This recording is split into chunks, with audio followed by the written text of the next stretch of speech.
March along, sing a song with the army of the free. Count the brave, count the true, who have fought to victory. We're the army and proud of our name. We're the army and proudly proclaim.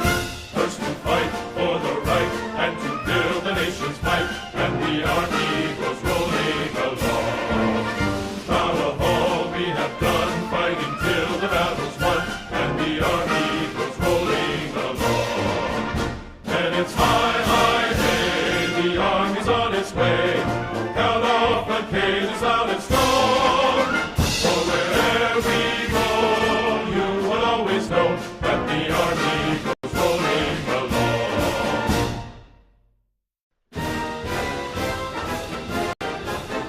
First to fight for the right and to build the nation's might, and the army goes rolling along. Proud of all we have done, fighting till the battle's won, and the army goes rolling along.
eyes have seen the glory of the coming of the Lord.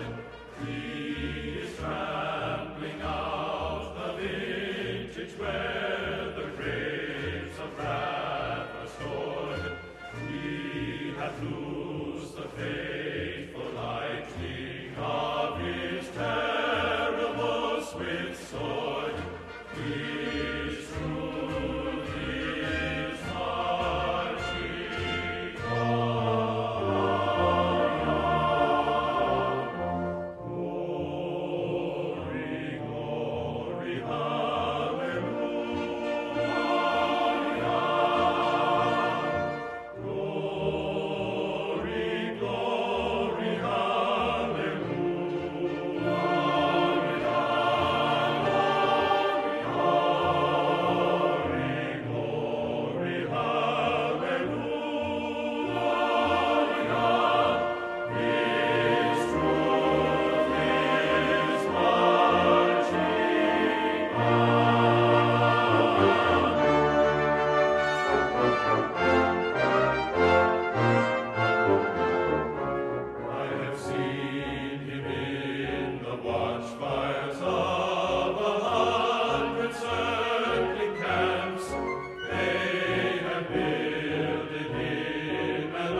Oh, say, can you see by the dawn's early light what so proudly we hailed at the twilight's last gleaming, whose broad stripes and bright stars through the perilous fight o'er the ramparts we watched were so gallantly streaming, and the rockets' red glare, the bombs bursting in air, gave proof through the night that our flag was still there.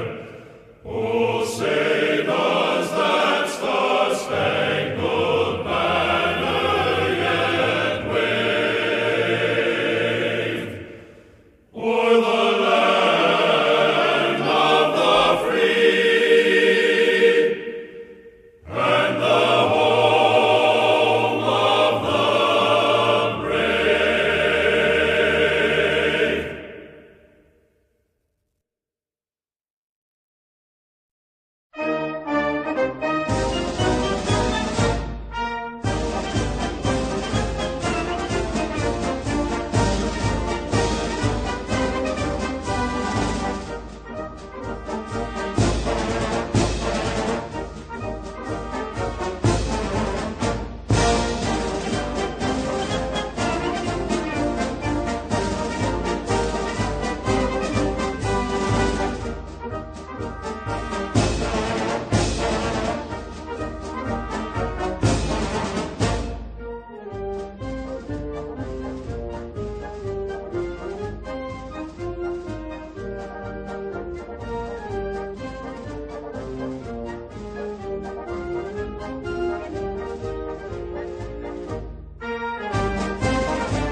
Thank you.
This meeting is adjourned.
Good afternoon. I hope everyone had a great weekend. Seriously. It's Monday, so I brought a special guest. First, I'd like to have the Attorney General come up to the podium to make an announcement regarding immigration enforcement with respect to sanctuary cities. When the Attorney General is done speaking, we'll have time for a couple questions, and then I'll continue with the briefing. So if your question is not germane to sanctuary cities, keep your hand down, and we'll get to it after we go through the events of the day. So with that, Attorney General Sessions, come on up. Right, thank you. Thank you, Sean.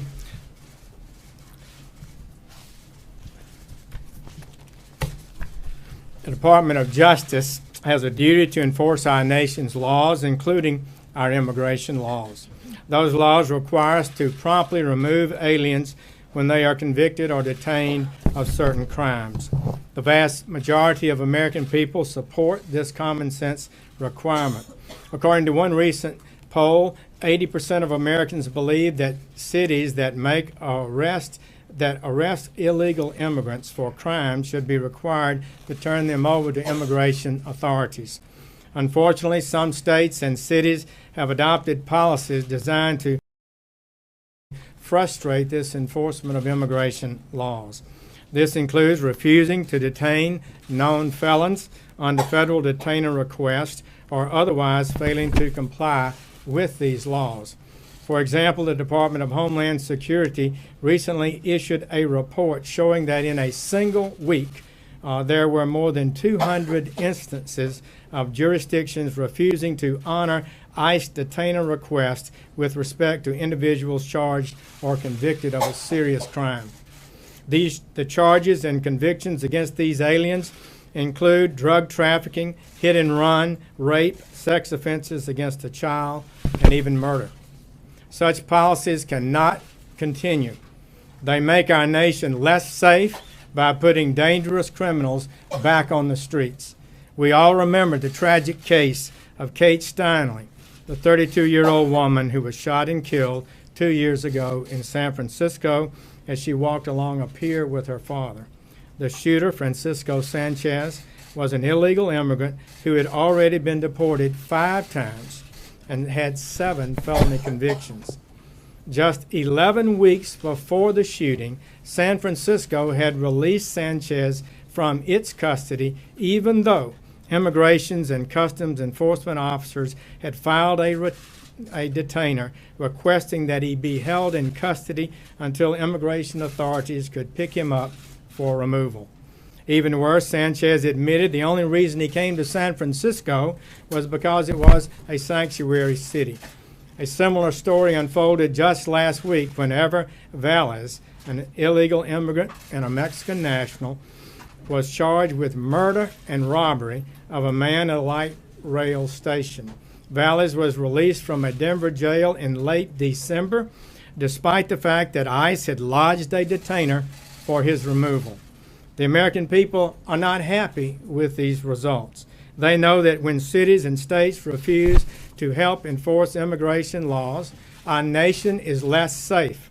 Failure to deport aliens who are convicted of criminal offenses puts whole communities at risk, especially immigrant communities in the very sanctuary jurisdictions that seek to protect the perpetrators. DUIs, assaults, burglaries, drug crimes, gang rapes, crimes against children, and murderers. Countless Americans would be alive today, and countless loved ones would not be grieving today if these policies of sanctuary cities were ended. Not only do these policies endanger lives of every American, just last May, the Department of Justice Inspector General found that these policies also violate federal law. The President has rightly said disregard for law must end. In his executive order, he stated that it is the policy of the executive branch to ensure that states and cities comply with all federal laws, including all immigration laws. Today, I'm urging states and local jurisdictions to comply with these federal laws, including 8 U.S.C. Section 1373. Moreover, the Department of Justice will require that jurisdictions seeking or applying for Department of Justice grants to certify compliance with 1373 as a condition of receiving those awards. This policy is entirely consistent with the Department of Justice's Office of Justice Programs guidance that was issued just last summer under the previous administration. This guidance requires state and local jurisdictions to comply and certify compliance with Section 1373 in order to be eligible for OJP grants. It also made clear that failure to remedy violations could result in withholding grants, termination of grants, and disbarment or ineligibility for future grants. The Department of Justice will also take all lawful steps to claw back any funds awarded to a jurisdiction that willfully violates 1373. In the current fiscal year, Department of Justice's Office of Justice Programs and Community-Oriented Policing Services anticipates awarding more than $4.1 billion in grants. I strongly urge our nation's states and cities and counties to consider carefully the harm they are doing to their citizens by refusing to enforce our immigration laws and to rethink these policies. Such policies make their cities and states less safe. Public safety as well as national security are at stake and put them at risk of losing federal dollars. The American people want and deserve a lawful system of immigration that keeps us safe and one that serves the national interest. This expectation is reasonable, just, and our government has the duty to meet it, and we will meet it. Thank you. In Montgomery County, Texas, in Montgomery County, right up the road, there was a rape in Maryland, at Rockville High School.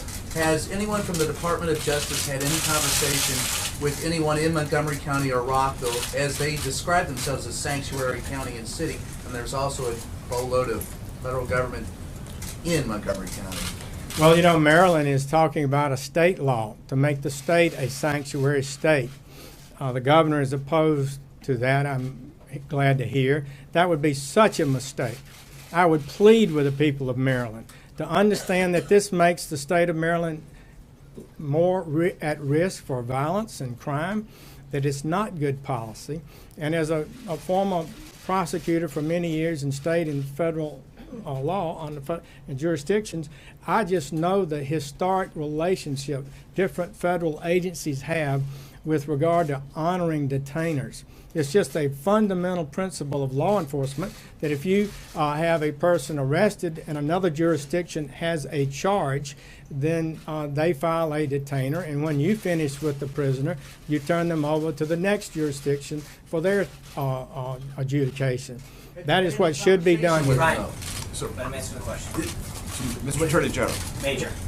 Mr. Attorney, so listening to you carefully, it sounds like you're applying the standards and the policy that the Obama administration put forward on compliance with underlying Justice Department rules. Are you taking any additional steps? And have you asked the President to maybe talk about other federal funds that are not necessarily under your control as a way to punish sanctuary cities or states? Well, that's a good question. What I'm saying today is that essentially the policies of the Obama administration that we issued last July make clear that you should not be receiving certain federal funds if you're not in compliance with 1373.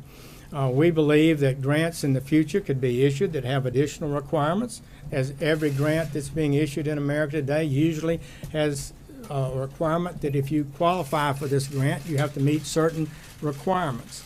So we'll be looking at that in the future, and we'll continue to pursue it. But fundamentally, we intend to use all the lawful authority we have to make sure that our state and local officials who are so important to law enforcement are in sync with the federal government. Mr. Attorney General, some of those officials, of cities, for example, bigger cities, have said despite the lack of federal funding, they will continue to be sanctuary cities, that they don't care that they're losing money, essentially. What recourse does the Department of Justice have in those cities that look at what you're doing and say, we don't care, we're going to continue to implement this policy? Well, that's very, disheartening, but I hope that the American people and their constituents in their own cities will communicate with them.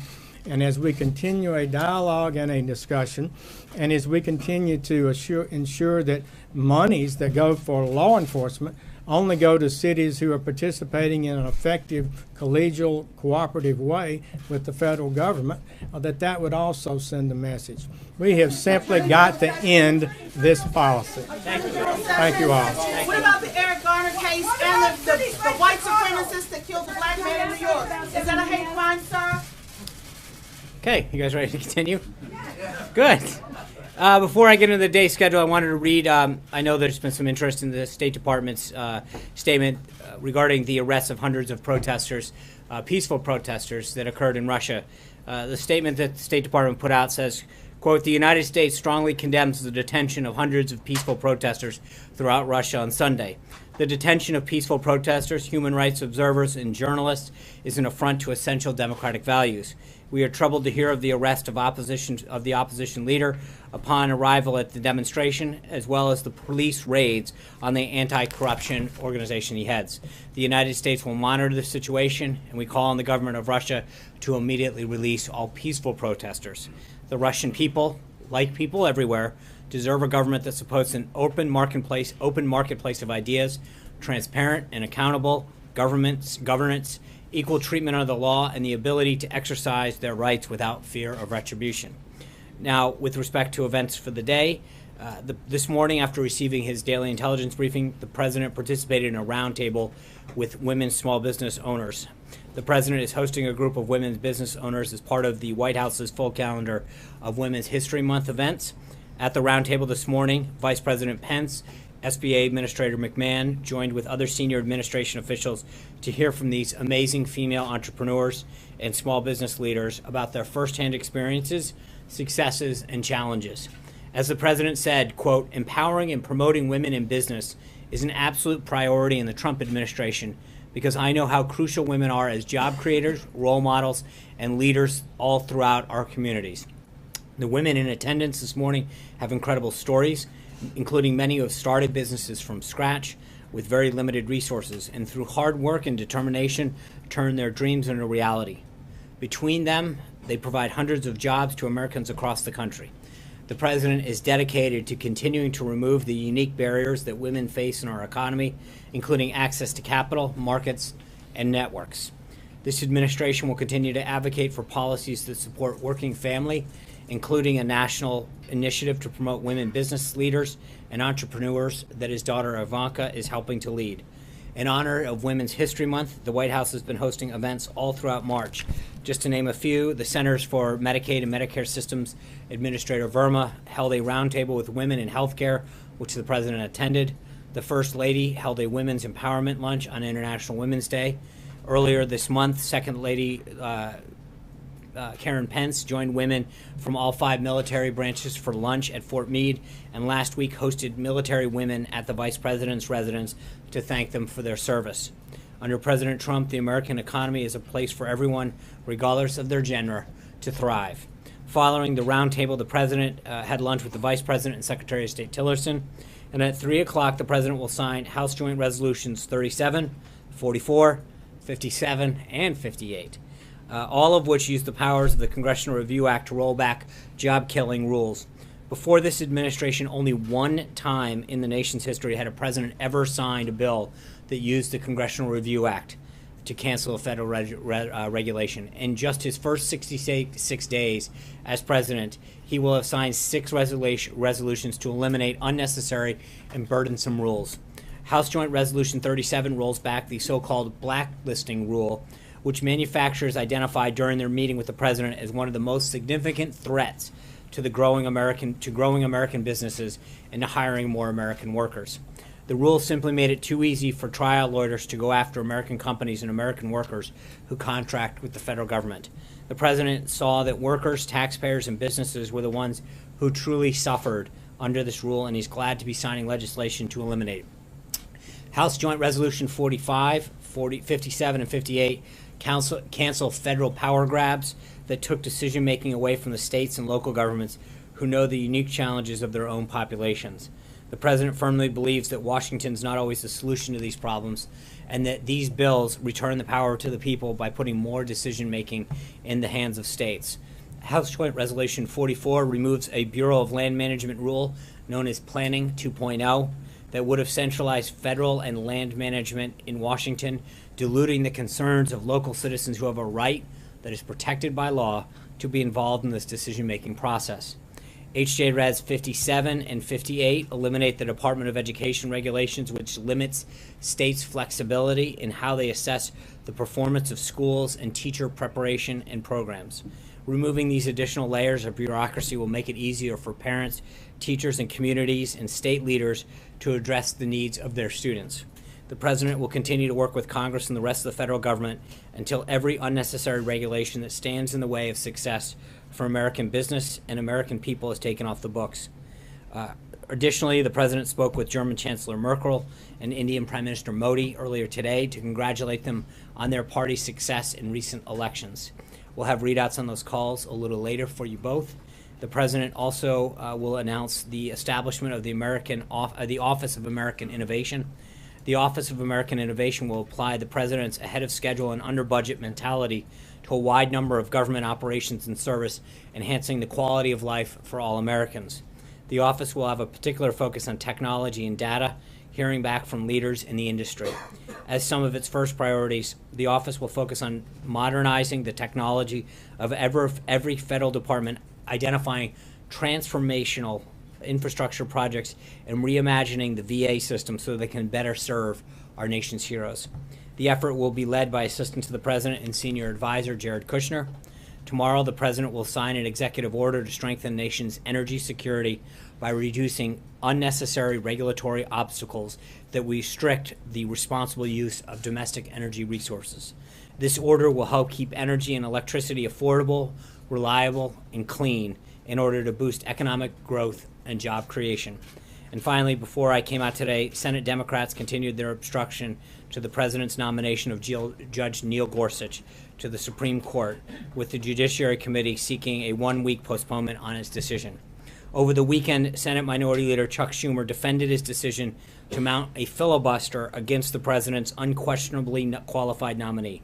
If Senator Schumer gets his way, this would be the first successful filibuster against a Supreme Court nominee in American history.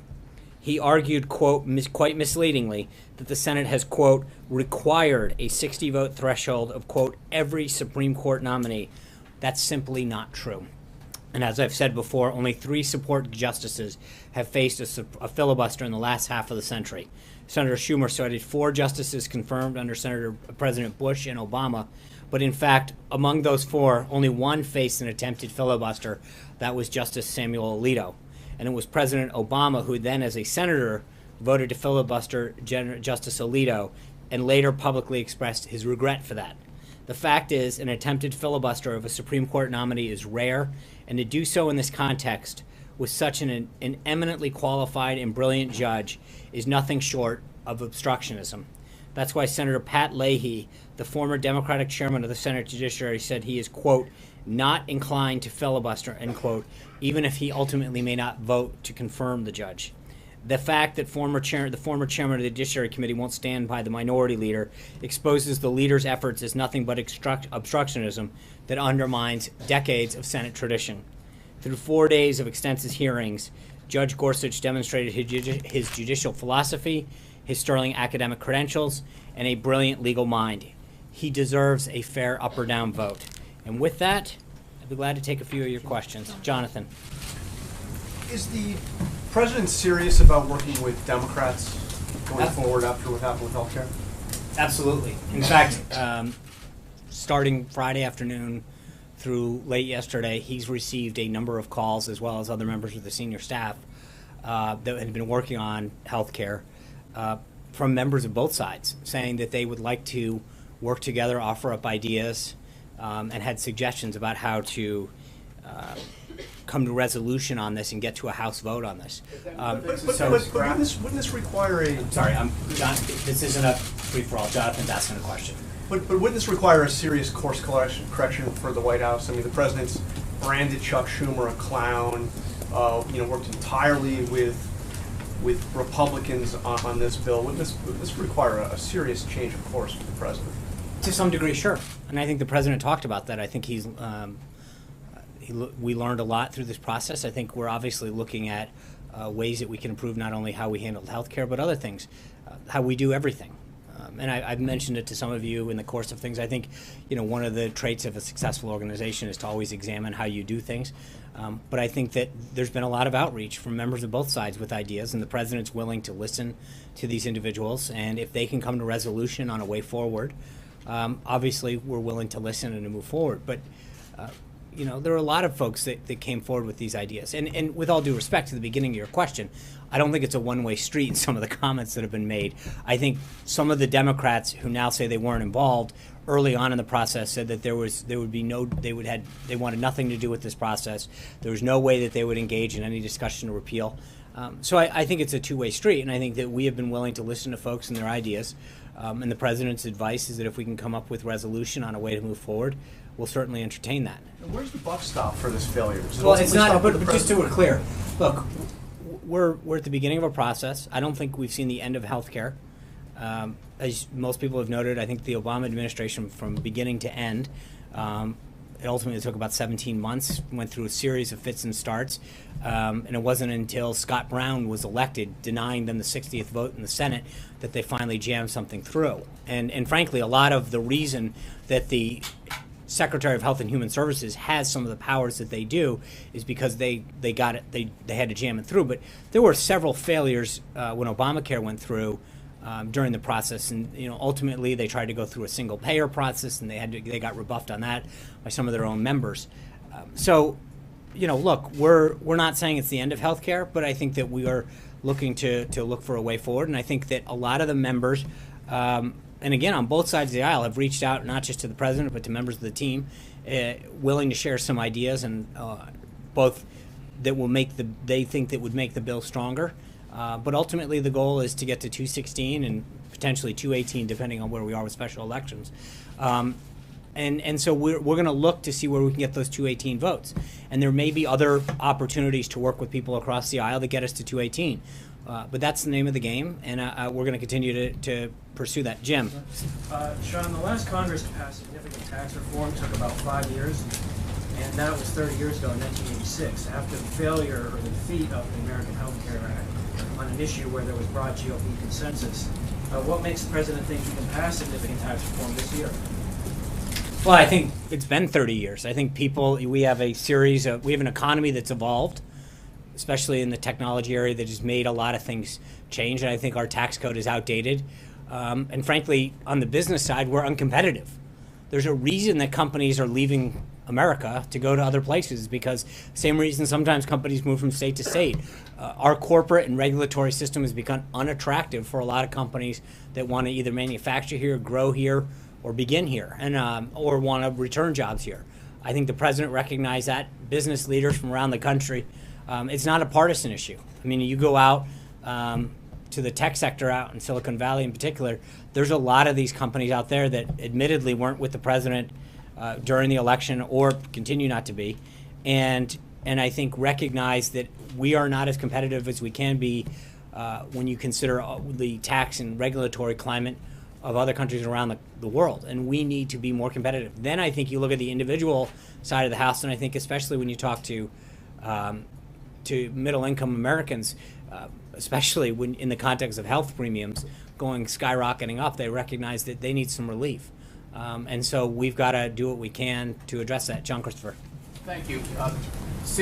Historically, since healthcare has beguiled many presidents, all the way back to Harry Truman, and certainly when Hillary Clinton came to Washington, she went to the Hill and thought that she could get it done.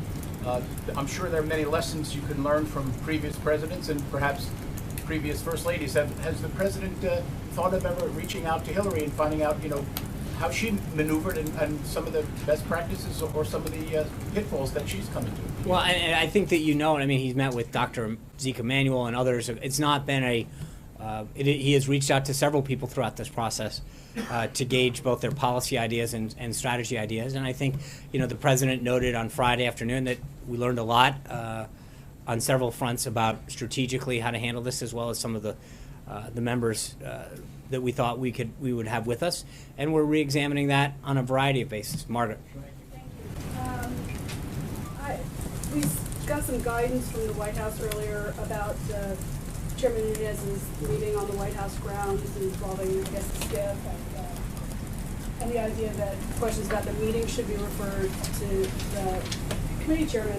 But I wanted to ask you a slightly different question, which is, does the White House know now what actually happened? Do you have issues with the idea that someone, perhaps in the executive branch, shared information on the White House grounds without you knowing about it? Are you investigating this? Do you believe it was a leak?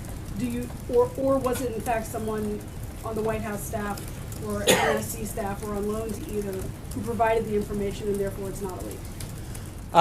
So I obviously, all of what I know has been available through public comments. I know that Chairman Nunes has confirmed that he was on White House grounds Tuesday, and frankly, any questions regarding who he met with or why he was here should be referred to him. I've seen some of the comments that he's made to your outlet in particular about who he met with, and I would refer you to his comments that he's made. I'm not going to get into who he met with or why he met with them. I think that's something that he has been very, very clear, and I'll let him answer. This is he is the one who has discussed what he is reviewing, and so I will leave it up to him and not try to get in the middle of that. Let's just circle on it. I'm asking a slightly different question. Okay. At least I'm trying to ask a slightly different question, which is, does the White House know what happened now beyond public accounts? And are you satisfied that you don't have an inappropriate leak in the executive branch? No, I'm not. We're not concerned about that. I know that he is, again, everything that I know about what he has done is through public reports that he has made on the record to different folks. When he said he has multiple sources, he had met with different folks to gather things as part of his review of the situation. And so all I know and what I'm willing to communicate is what has been made available through on-the-record comments that he has made. You have to be cleared onto the No, White not House. necessarily. I don't know that members of Congress need to be cleared. But wouldn't the White House want to know? Again, I think there's a difference. He's doing a review, and it's not something that we're going to necessarily get in the middle of or get in the way of. It's part of it is to let him review and have conversations and look at things that he thinks are relevant. Sean, a clarification on your answer to Margaret. You just said, I don't know that members of Congress have to get cleared in. There is some question about that. Who in the White House signed him in, essentially, to be able to get I don't on know the that you grounds? have. I'll be glad to check on that. I'm not sure that that's how that works, but I will follow up on that point. Okay, so the second question is, and it's related to this. I understand that you're not going to speak about some of the swirl, what's surrounding this issue with Chairman Nunes. But does the White House believe that he can still lead an impartial investigation, or would the administration support some of these calls now for an independent committee to investigate this? First of all, I would question what this is, because as I've mentioned countless times from this podium, there's two issues at hand. There's multiple. There's number one, there's any action with respect to Russia itself, and every single person that's been briefed by Director Comey in particular and the FBI has said there's nothing there. What he is looking into are two things that we are aware of because of the pleas that we have made. One is the leaks of classified and other information that have come out, and two is whether or not there has been people that have been unmasked and whether or not there's surveillance security. I don't know why we stand by the original request that was made, and I think Director Comey in open testimony the other day talked about what the FBI is looking into. So I think we, have a lot of people looking into this whole situation. Sean, will the administration will the White House pursue a leak investigation into whoever is giving Chairman Nunes this information, if it's in the executive branch? At this point, we're letting the review of this situation proceed, and we can address that after he decides to be clear about that. Why is this leak okay, but other leaks are not? It's not. I think there's a difference between a leak and someone pursuing a review of a situation that they have determined. That's not. There's a difference between a leak, someone leaking out to reporters for nefarious, to take classified information and share it with people who aren't cleared. Chairman Nunes is cleared. He is the chairman of the Intelligence Committee. Someone who is cleared to share classified information with somebody else cleared is not a leak. Zeke. I have two for you. Just a quick housekeeping note. At the beginning of the briefing, you read out the State Department statement on the protests and arrests in Russia. Does that reflect the White House's views sometimes? That reflects the view of the United States government. Okay. Just want to clarify that. And secondly, back on, you mentioned that there were lessons learned off of what went down last week, the last several weeks around healthcare. Could you go into some specifics of what some of those lessons are in terms of the president talked a lot about, he learned a lot about loyalty, I think is one of the lines he used on Friday. does he believe that some members of his party are no longer loyal to him? What are some of the lessons? No, I'm not going to go through. I mean, obviously, this is an internal thing that we discussed, but I will say that we look at things like everything from who we met with and when we met with them to whether or not we should have how everything was rolled out and what organizations were met with, what commitments were met and when. And there's a lot that goes into this, and you look at whether or not that's applicable to another situation, whether that's unique. But obviously, yeah, you do look at some of the individuals that you met with, both in terms of timing, in terms of commitment, in terms of substance, and evaluate, just the process itself, but then also to some degree the individuals and whether or not that is someone that there's several folks. And again, it depends on the aspect of it. There's a legislative affairs team, there's a public policy team, there's a comms aspect to this, but we all internally talk about what went well, what didn't, and we do that not just with the bad, but the good. I mean, I think Jonathan asked it somewhat at the beginning, but I think if in most organizations, whether or not you do something really well or not as well, it's usually incumbent upon you to think, what did we do well, so that for things that we did really well, we sustain those kind of aspects of something, because there's always something to improve, and even when you don't do as well, but there's parts of things that you did that could have done, that you did well, and you don't want to throw the baby out with the bathwater, so there's an ongoing piece to this, Major. Follow up a little bit on Chairman Nunes, and I have a question about Jared in a second. So, yes, members of Congress may not need to be cleared in, but to get access to a SCIF, I do believe that requires some cooperation from the executive branch, because there are intelligence places on Capitol Hill that are secure that this meeting could have taken place. So it creates the impression that Chairman Nunes came over here and with some degree of cooperation with this White House was able to carry out this meeting and then make the announcement that he did, which is perceived by some, most of them Democrats, I'll grant you that it was trying to be helpful to this president and this administration. So it appears there was some degree of cooperation in this process that the White House granted Chairman Nunes, making it not just an investigative action, but a cooperative one. Right. So I would refer you to two things. Number one, we've asked both of these entities, both the House and the Senate Intelligence Committees, to undertake this review. So it is partially at our request that they're looking into this. Number two, based on the public comments that he made to Margaret's organization, he has said, from my understanding on the record, that he did not meet with White House staff. So again, I think you're trying to make something that he has himself, from what I've read, not actually been the case. That's not what I asked you. I asked you about cooperation to have access to a SCIF, I understand which is something that has to be carried out with your agreement. I will be glad to take a look at that and figure out whether or not that is an accurate statement or not. Okay, let me ask you about Jared. There is an understanding that's trying to be worked out, as we understand it, between Jared and the Senate Intelligence Committee. Is that testimony? Is that something that the committee has requested? Is he volunteered? Yeah. Does he believe he has something to explain to that committee and more broadly the American public about what he did on behalf of the transition, with whom he met with, and some of the meetings that he took that are raising questions about Russia and folks that he met with that are outside of diplomatic channels but have other aspects to their Russian business deals that may cause concern? Right. So throughout the campaign and the transition, Jared served as the official primary point of contact with foreign governments and officials until we had State Department officials up once we assumed. Request. That's correct. And so given this role, he volunteered to speak with Chairman Burr's committee, but has not received any confirmation regarding a time for a meeting or anything. Is this going to be a private meeting, or is this going to be I don't know. He was trying to accomplish with that? I think based on the questions that surround this, he volunteered to go in and sit down with them and say, hey, I'm glad to talk about the role that I played and the individuals I met with. But again, remember, given the role that he played both during the campaign and during the transition, he met with countless individuals. That was part of his job. That was part of his role. And he executed it completely as he was supposed to. And so he doesn't believe he owes the American public an explanation For about what? this. Doing his job? Meeting with? But you're acting as though there's something nefarious about doing what he was actually tasked to It's do. not every day that someone in a senior position like Jared's volunteers to go talk to the Senate Intelligence Committee about an investigation because of the dealing with meddling by a foreign power. Right, in the and I think American based on election. the media frenzy around this, and I'm answering it. And I'm just saying to you that based on the media frenzy that existed around this, he volunteered to make sure that he said, hey, we've made some contacts. I'd be glad to explain them. Let me know if you'd like to talk. plain and simple. Yeah.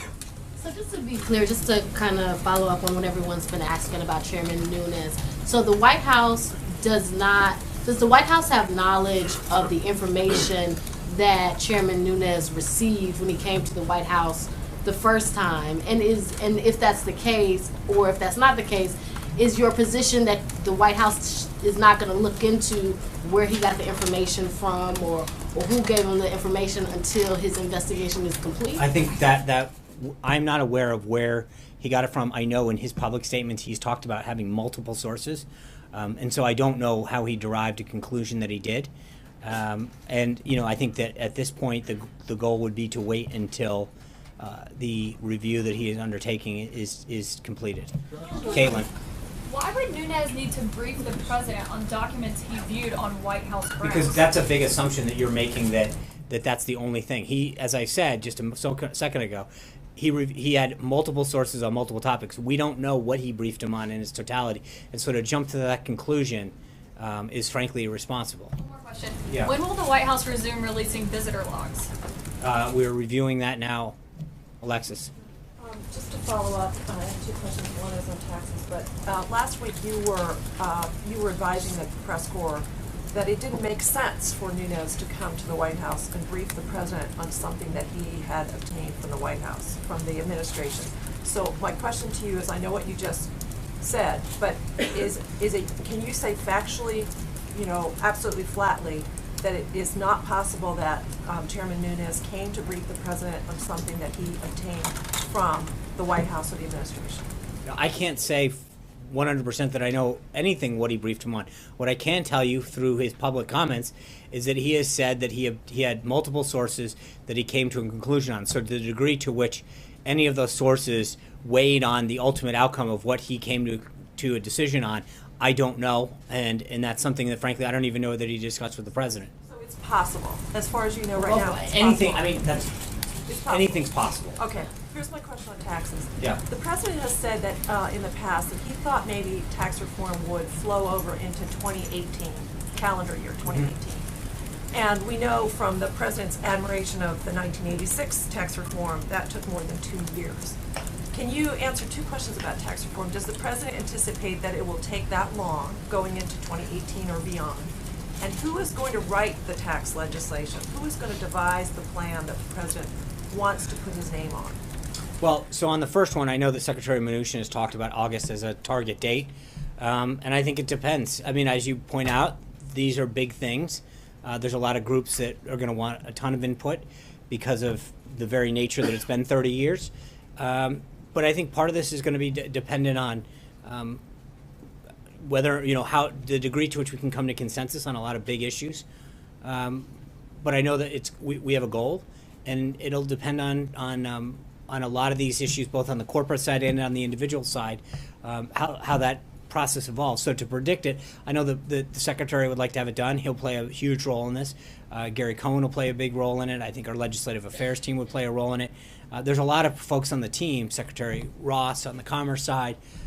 There's a lot of individuals that he's assembled a world-class cabinet that has a lot of interest in helping to grow the economy, to attract jobs, create a more favorable tax climate here in the country, but then also provide tax relief for middle-class Americans. So, we're not there yet. Will it be the Trump plan? What? Will it be the president's plan? I mean, obviously we're driving the train on this, so I don't want. I mean, we're going to work with Congress on this, but I think that the president, as you've heard through multiple times, the president be very clear. This is a huge priority for him, something that he feels very passionately about, and so we'll have more on that later. John.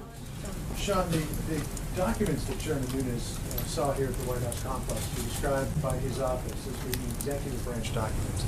In the early days after the president sent out that tweet, the White House was digging around for anything to corroborate what the president had tweeted out. Why did it take the Intelligence Committee chairman coming here to the White House to view executive branch documents to uncover this information? Why couldn't the White House have uncovered it? Well, as I mentioned, I think to Margaret, I'm not going to. I will stick to what the chairman has said publicly, and my understanding from his public comments are that there are certain systems that he doesn't have access to, That was his explanation, and I'm going to, I think you should follow up with him on that. Did the White House ever search the same documents that the chairman searched? I don't know what he found, so therefore it would be hard to make an assessment of what he was briefed on and what we know. So that's a really hard question to answer at this point. Is it possible that these documents were merely surveillance reports that were I'm not garnered? going to get into hypotheticals, John. I don't know what he found, and to start to say what's possible, what's not, I don't know. Well, let me just finish if I could. Is it possible that these were surveillance reports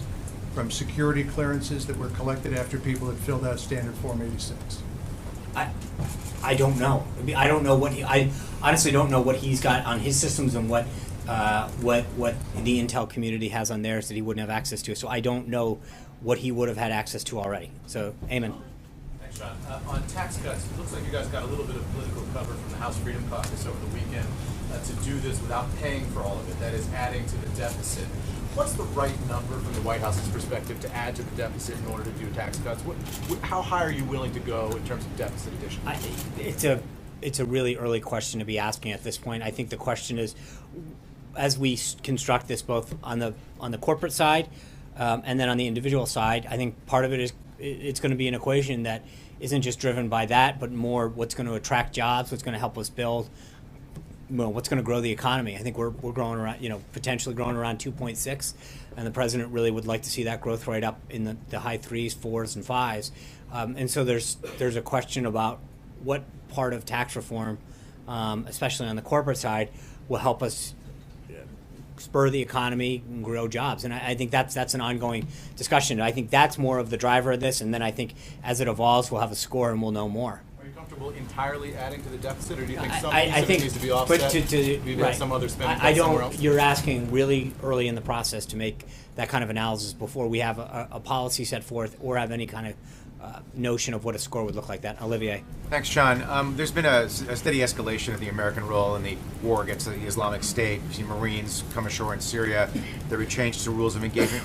I'm trying to understand the relationship between that change and the president's ISIS strategy review. Has he personally signed off on all the changes in America's posture in the field since January 20th?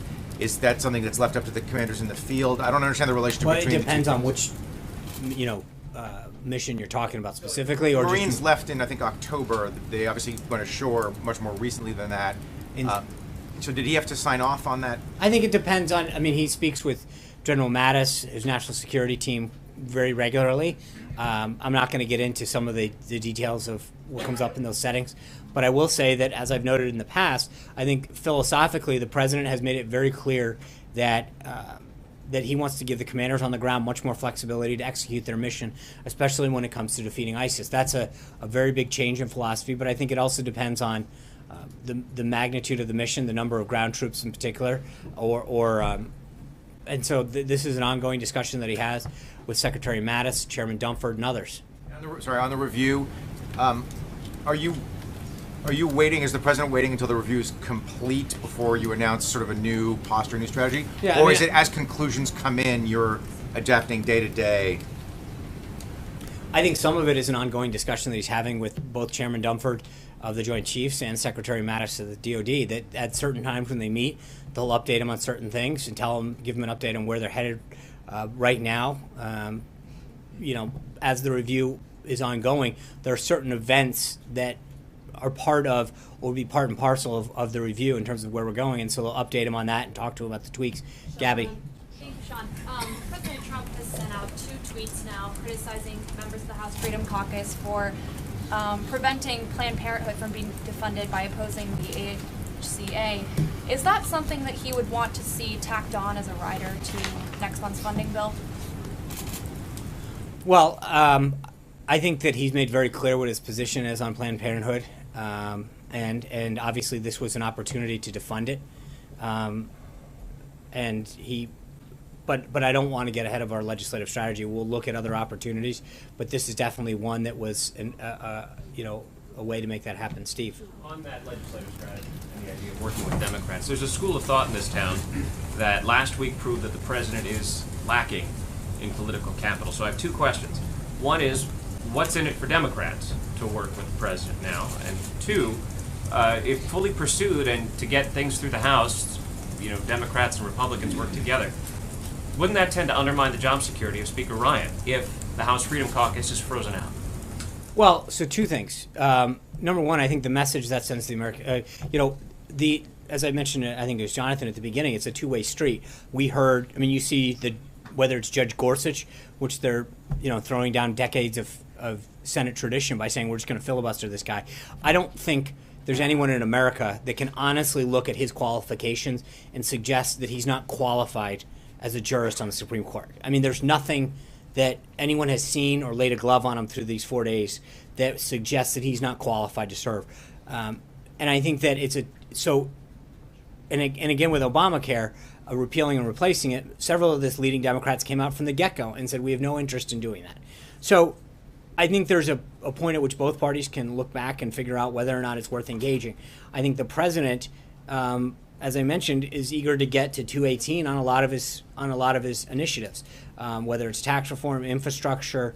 There's a lot of things, and I think that he is going to be willing to listen to other voices on the other side to figure out if people want to work with him to get these big things done, to make Washington work, to enhance the lives of the American people, then he's going to work with them. I think he had a great meeting with the CBC the other day, for example, where he talked about infrastructure. He talked about loans and small business lending, education. There are things that he is willing to engage individuals with, or groups or caucuses, to get to 218 and further advance his agenda. So it's not about undermining anybody. It's about moving the agenda forward and getting things done. It's Speaker Ryan who puts bills on the floor, not the president. So what's in it for Speaker Ryan? Getting things done. I think there is still a sense of doing what's in the best interest of this country that exists. So, let's just make sure that we understand. I think that his goal, he came here to get things done. And I think, as it was pointed out, there was a level of disappointment that he expressed on Friday. He wants to get things done. If people want to work together, and I think what this event on Friday did was, frankly, draw more people into the process to saying, okay, let's figure out if we can actually come together with some consensus ideas to get to 218, whether or not they come from one side of the aisle or the other, to pass this bill and to make a better system. He understands, and frankly, I think a lot of Democrats do, that there's an opportunity here. With health care being such a big issue, with Obamacare being such a looming disaster, that we have an opportunity to do some stuff. And if Democrats want to join in, then that's great, and we'll do that. Mike. Excuse me. You've talked quite a bit up there about the wide latitude that Secretary Price has to dismantle Obamacare from his spot. Is that still the case? Will he continue to try to dismantle Obamacare while you're trying to work with moderate Democrats on health care reform? And also, the healthcare bill would have repealed almost all those Obamacare taxes. Do you want to see those repealed as part of the tax reform bill? I think Secretary Price was up here today. There's a lot of meetings that are already taking place internally with the team. There's a lot of options that are on the table in terms of, especially when it comes to what we called phase 1 and phase 2, trying to get some of that stuff out the door. And as we look back on, we're talking about lessons learned, I think one of them is to try to get some of the phase 1, phase 2 meshed together and pushed out. How we do that, whether we wait for the revival of legislation before we put it up. Remember, I think, just so we're clear, and I mentioned earlier in this, Obamacare had a ton of fits and starts during its process. It was left for dead multiple times, but they pressed forward. I don't think that that's necessarily a model to look forward in terms of how they jammed it down. But I do think that we have to recognize that we were 17, 18 days into this process. I think the president's made very clear it's not over. There are people coming to the table, but he's going to listen to all good ideas across the spectrum to figure out what it takes to get to 218. And we'll see where we go from there. John. Well, the tax question, just to follow up on the health care bill would have repealed those Obamacare taxes. And I think that's part and parcel of that discussion, is how we look at both the taxes and some of the phase 1 stuff. But we're not ready to announce anything now. John Decker. Yeah, as far as Jared Kushner's offer to meet with Chairman Burr and talk with the Senate Intelligence Committee, is there any particular reason why the White House would not be opposed to the idea of Jared Kushner testifying under oath before that committee? Jared volunteered to meet with the committee. They haven't even confirmed having a meeting yet, so to get ahead of what they've even asked for would be a little silly. Does it send, in the White House's view, a dangerous precedent in having a senior aid to the president going up. Ordinarily, we see sometimes the White House invoking executive privilege. Why haven't you done this in this particular case? Because I think Jared did a job during the transition in the campaign where he was a conduit to leaders, and that's until we had a State Department, a functioning place for people to go. Remember, we had a delay in some of these things, and that was his role. And he wants to make sure that he's very clear about the role that he played, who he talked to, and that's it, Jim. Is Obamacare repealed dead? I don't think it's dead. In the sense, have to be dead if you're going to have Democrats working with you. To, why? No, I don't know that that's true, because I think Care Act. Why would they work because with you? It's dying. You're still trying to repeal it. Because I think part of it is there's a recognition that it is failing. It's dying on its own. It will be dead soon. Democrats say it's not dying. Okay, well then a lot of Democrats need to get there more are money. repairs that need to be made, they say, but to kill the whole thing might not be the route they want to go. I think there's a difference. I think that we recognize that premiums continue to go sky high, deductibles are going sky high, choices are going down. By Leader Pelosi's own metric, this is dying. She's the one who crafted the metric. She said that there was a three-pronged system determining its success. It is an abysmal failure.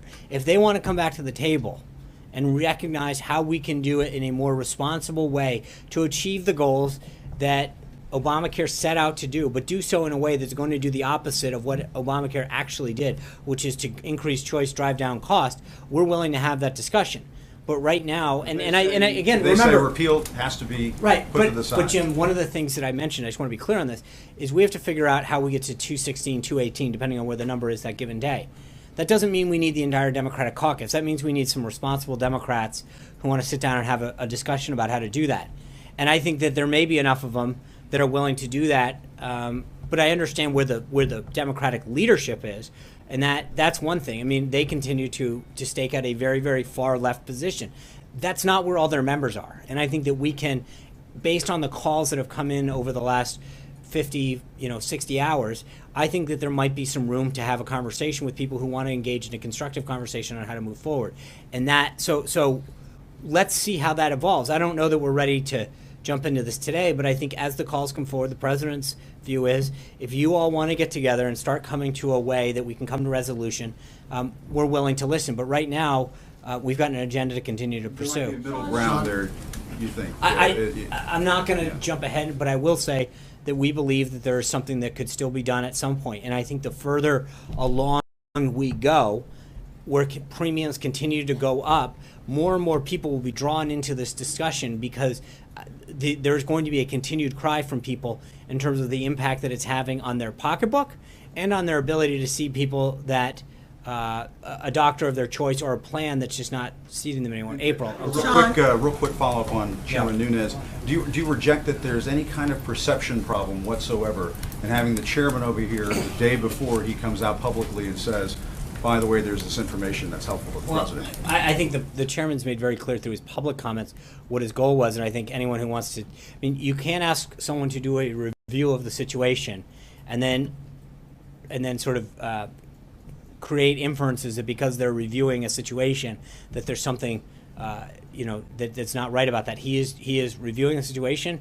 He did exactly what, and I think he's been fairly open with the press as far as what he was doing, who he spoke to, and why. And I think from our standpoint, that's what we had asked to do as a review. April. Sean, several topics. One, shocker. Don't be. You heard the question that I lobbed at the Attorney General about the hate crime that happened in New York. The white supremacist who went to New York and targeted a black man. Hate crimes are on the rise. What do you say? What is this White House saying about this obvious, apparent hate crime? I'm not gonna. I mean, you yelled at the Attorney General a specific case, if I'm not correct. In the past to talk about this, and you've talked about issues of hate crimes. I'm glad to talk about the issue. I just want to be very clear that I am not going to reference any specific case before the DOJ right now. I will say that the president has recognized that we need to bring the country together. He wants to unite this country. He wants to bring people together. He had a very long conversation with respect to race in itself, which I think is somewhat, if I'm not correct in your question. There, okay, just want to be clear. Thank you. And I think that was one of the topics that he talked about with the CBC. Some of the issues with respect to crime and education and some of the solutions that they suggested that could be done during their meeting. And I think those are the kind of things that I think we can continue that conversation. Sean, unfortunately, there's been a rise in hate crimes when it comes to different groups, to include anti-Semitic crimes. Yeah, and we... but you've commented from that podium. This is clear. This gentleman in his jailhouse gave a statement to a reporter talking about he wishes the man were younger and he was a thug that he killed. So what do you say to this? This is clear. It's racism at its utmost. Yeah. Two issues. Number one, I think hate crimes, anti-Semitic crimes of any nature should be called out in the most reprehensible way. There is no room for that in our country, and I think the president noted that in the joint address, that there is one issue that, despite policy, should unite us, and that is calling out hate, that is calling out divisiveness based on the color of one's skin, one's religion, one's gender. The president's been very clear on that, and he's called it out before. He's, with respect to certain particular situations, he made it very clear at the opening of his joint address. That's what he led with, is a call to denounce hate no matter where we come from politically. He's also talked about it the night that he took the stage on that Wednesday morning around 2:40 a.m. about how one of the things that he needed to do and wanted to do as president was unite all Americans. But I think that there's one other piece to this, April, that I just want to be clear on. While we unequivocally, no question about it, need to call out hate, anti-Semitism where it exists, there is another thing that we have to do. And in your case in particular, while I don't know all of the details and I don't want to reference any specific case, but I think we saw this the other day with some of the anti-Semitic behavior that was going out with respect to people of the Jewish faith, is that we saw these threats coming into Jewish community centers, and there was an immediate jump to criticize folks on the right and to denounce people on the right and ask them to condemn them. And it turns out that, in fact, it wasn't someone on the right.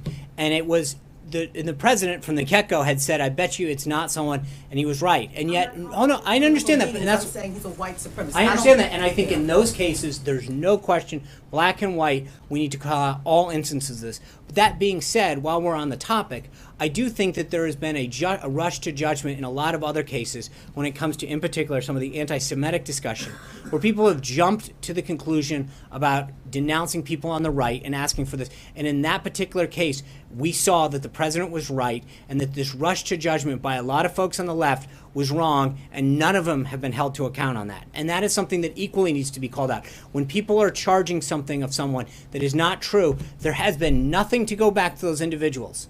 Nothing on the left who came and asked for everyone on the right to denounce something that they weren't guilty of. And I think that there needs to be an equal go back in time and call out those individuals for rushing to judgment and calling out those individuals. My second topic, and I'm done. Someone who was in the room, you like talking about this CBC meeting that happened last week, someone who was actually in the room at that meeting said that the issue of HBCUs came up, and that's a very sensitive subject right now in the black community and here at the White House. The issue of HBCUs came up, and it's Omarosa said that she would be the one heading the HBCU office at the White House, and the president did not make a response confirming or denying. Will this be the case? Is this the case? We don't have any announcements to make. I assume that you're referring to the executive order, and we don't have anything to announce on that subject at this time. Kristen. Sean, thank you. Given that the Freedom Caucus blocked the bill to repeal Obamacare, does the president still believe he can work with the Freedom Caucus on future pieces of legislation? I think it's going to depend on what legislation. So not necessarily. Well, again, I'm not going to. It's not a question of we're going to work with anybody who wants to work with us on achieving the goals that the president set out. I don't think we're not putting anyone and saying we'll never work with you again. It is that balance. No, I don't think he's written. No, I think as he mentioned, he learned a lot through this process about loyalty.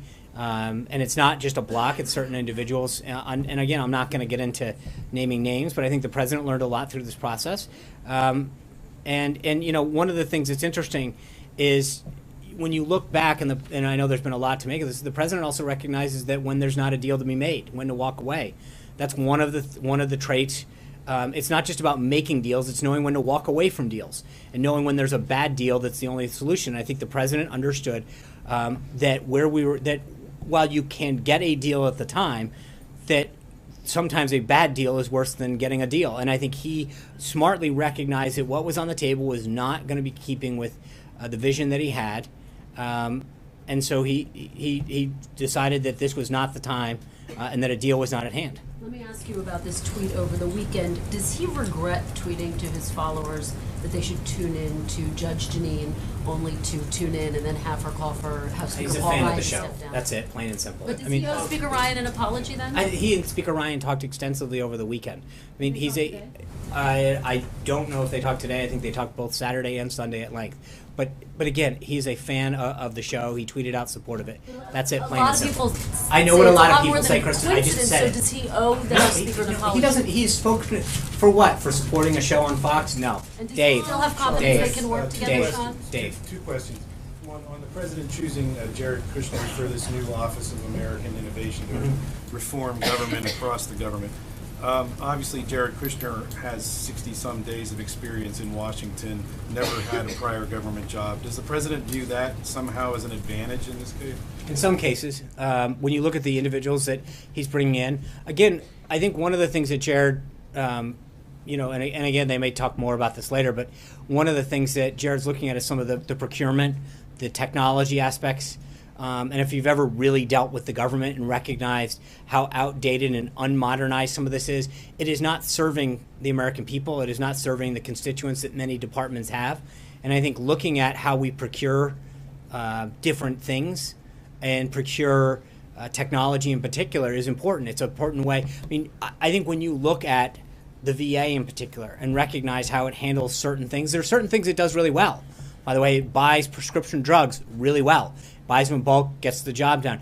But there's certain things that it may not do as well in terms of how it keeps its records and how it serves veterans, how it lends money, et cetera, that we can look at and figure out, is there a better way?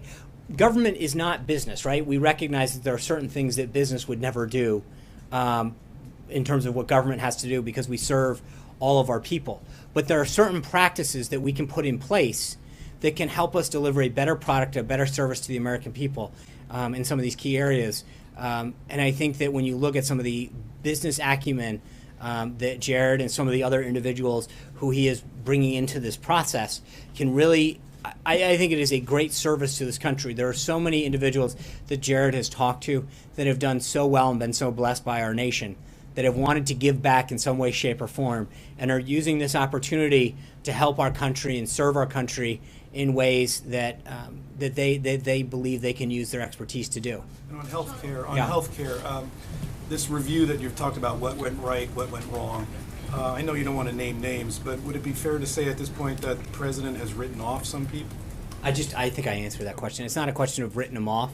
It's a question of understanding. There's sort of an understanding of how you deal with certain people and how they dealt with you, but it's not a question of writing them off. We're going to need to get to, as time goes on, I'm going to just keep saying 218. It's easier. I won't screw that one up down the line. But I think that we recognize that as we go down this path of a big, bold agenda that the president has, that we're going to need every vote we can and hopefully grow the vote in some cases to well beyond that. But we're not writing off anybody. But we do recognize there's some lessons learned from this process, and the president made it very clear on Friday. Thank you guys very much. I'll see you tomorrow. Enjoy the day. You think we'll see it before midterm?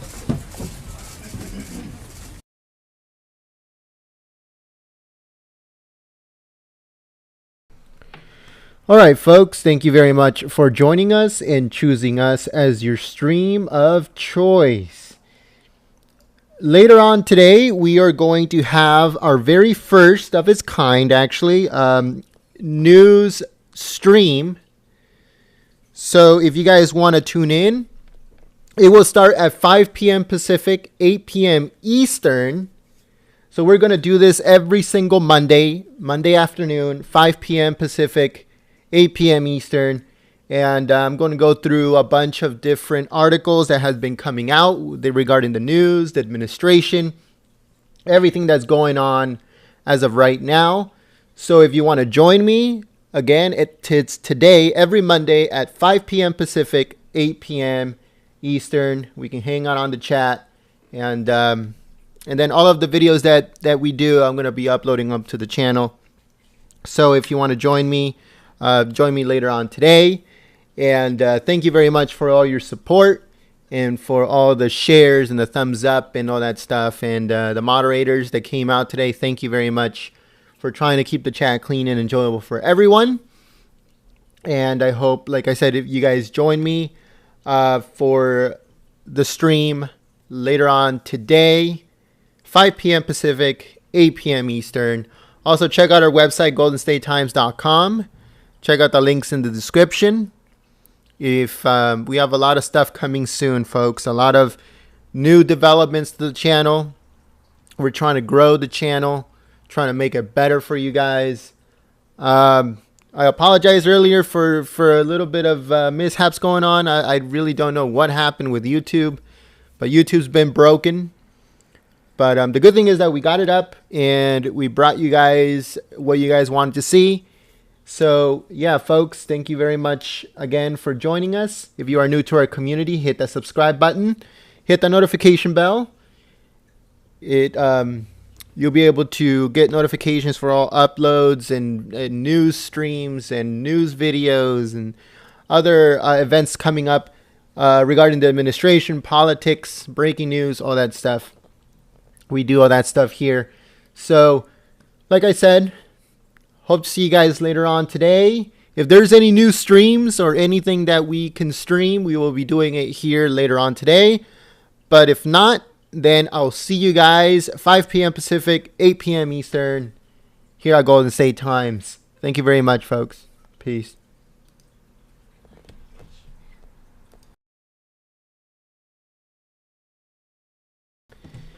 A lot of people have been telling me through social media that they're either getting unsubscribed or the notification bell is going away. Like I said, YouTube is broken. The views are screwed up. The subscriber count is screwed up. YouTube is unsubscribing people.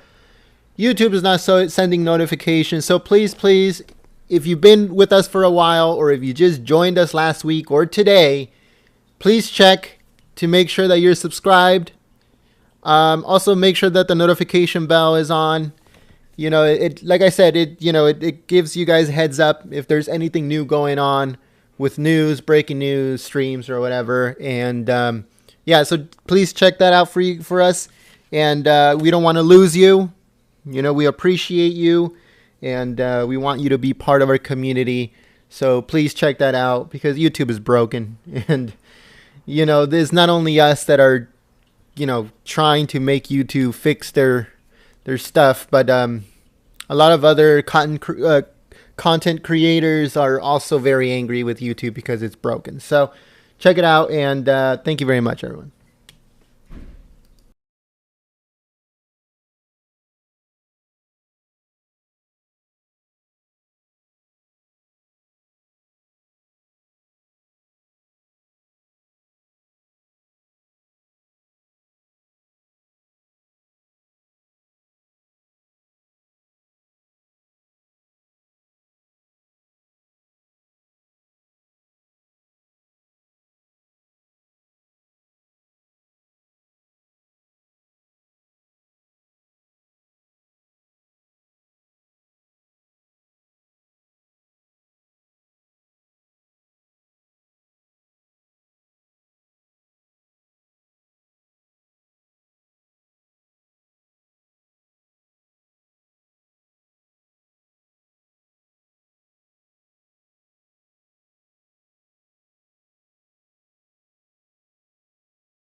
Thank you. This meeting is adjourned.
Oh, say, can you see by the dawn's early light what so proudly we hailed at the twilight's last gleaming, whose broad stripes and bright stars through the perilous fight o'er the ramparts we watched were so gallantly streaming, and the rockets' red glare, the bombs bursting in air, gave proof through the night that our flag was still there. Oh, say, does that star-spangled banner yet wave o'er the land of the free and the home of the brave?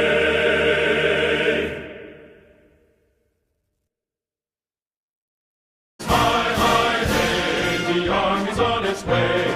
Count off the cages out and strong.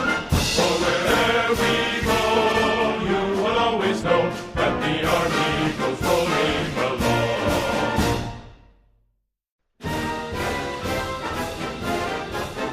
First to fight for the right and to build the nation's fight, and the army rolling along. Proud of all we have done, fighting till the battle's won, and the army goes rolling along. And it's high, high, hey, the army's on its way. Count off the games on its front. For wherever we go, always army goes rolling along.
March along, sing a song with the army of the free. Count the brave, count the true, who have fought to victory. We're the army and proud of our name. We're the army and proudly proclaim. First to fight for the right and to build the nation's might, and the army goes rolling along. Proud of all we have done, fighting till the battle's won, and the army goes rolling along. And it's high, high, hey, the army's on its way. Count off the cages loud and strong. For wherever we go, you will always know that the army goes rolling along.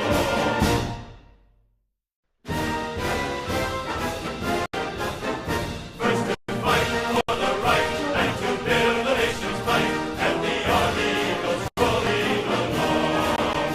Proud of all we have done, fighting till the battle's won, and the army goes rolling along. And it's high, high, hey, the army's on its way. Count off the games on its front. For wherever we go, you will always know that the army goes rolling along.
the army's on its way.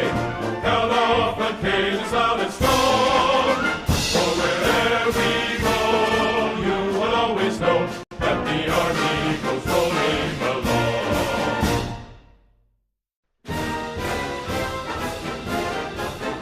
First to fight for the right and to build the nation's might, and the army goes rolling along.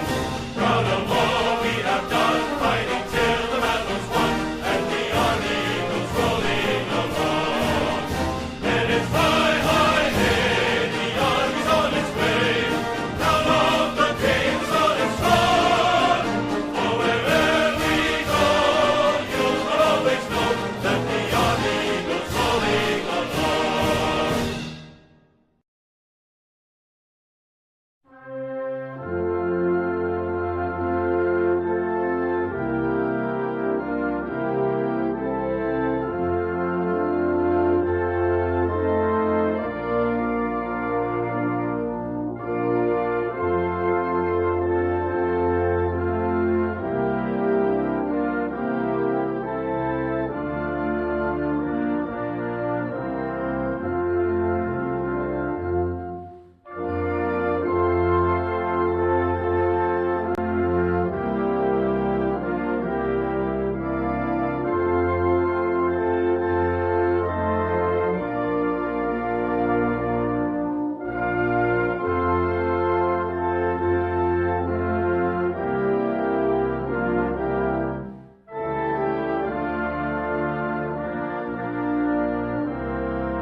Mine eyes have seen the glory of the coming of the Lord.